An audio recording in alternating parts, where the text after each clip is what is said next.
If you're considering buying term life insurance, you're probably wondering, do I need to buy a 10, 20, or 30-year term? This is where it gets a little bit confusing, but let's see if I can help you make sense of it. If you're going to buy a 20-year term policy, then you're going to be either in your late 30s or early 40s. Typically, if you're buying it and you're younger, say in your 20s, it doesn't make as much sense to buy the 20-year because when that 20-year term becomes due, you're only going to be 40 to 50 years old, so you have many more years of working life. But if you are a go-getter and let's say that you have a mortgage that you have refinanced to a 15 or 20-year mortgage, then maybe it makes sense because your largest asset will be already paid off at a younger age. Now this probably wasn't as possible several years ago, but with low mortgage rates, it could be possible. So a 30-year might not be as advantageous for you. So when does a 20-year term policy really make sense?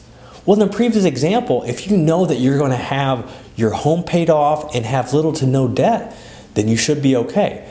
Also, if you are a great saver, so that you know if you're stocking away, if you're maxing out your 401k, if you have other investments and you have a lot of savings to where basically you're self-insured, then a 20-year policy might be all that you need. Now, if you know that you're not a good saver, if you're not a good investor, and if you haven't refinanced, then maybe you want to lean towards the 30-year term.